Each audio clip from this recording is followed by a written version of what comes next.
All right, y'all. It's July 20. We're respraying the end plates.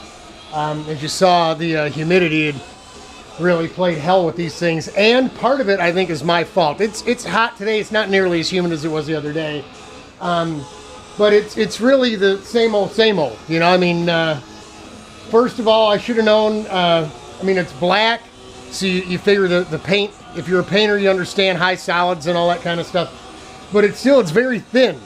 And so I needed to, I mean, you got to have a certain amount of air pressure, but you got to be back far enough so you're not putting the stuff on wet, like full wet coats. Even once you got a good base down, because it models, it fish eyes, it runs really easy. So everything here is done. I mean, I need every bit of that much room just to get in here and do this, you know?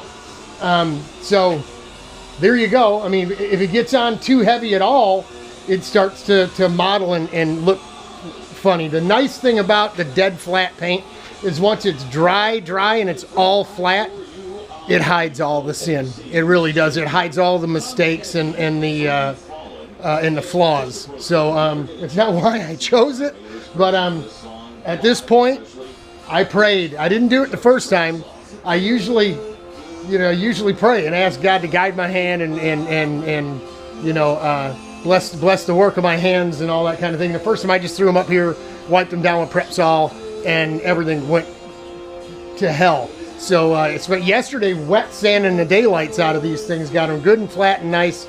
And we're just going to take our time. We're going to let it flash. We're going to let this stuff dry. So it's literally all flat. You won't see any semi-gloss or shiny bits on it at all. We'll come back and we'll do the same thing a good 18 to 20 inches away, man, and ease it on little bit because it's Thursday. It has to get done today. What we learned is it'll be dry enough tomorrow to install, and we just talked to John a little while ago. He's got to work Saturday, but I think he's going to try to get out of there and meet us in Pawpaw, which is here. Let me show you. We can do this in Michigan. We're about here. Pawpaw is way over here, but John's around the lake and up in Wakanda. So for us, it's about 170 miles if you count exit numbers on I-94. For John, I think it's about 150, 160. It's just about half. If he's hungry, there's a restaurant there, and he can buy me lunch because there's no charge for the delivery.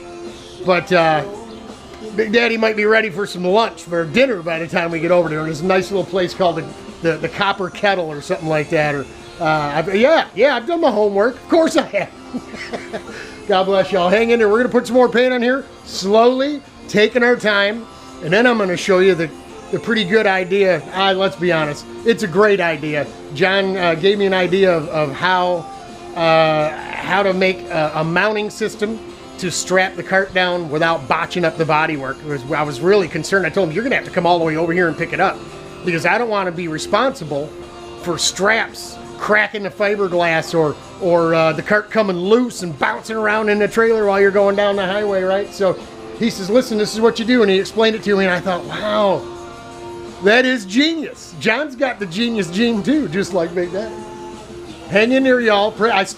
Genius or not, I still need your prayer. And I'm praying for you. Godspeed, God bless. Hang in there. We're going to get her done today. I'm pretty confident.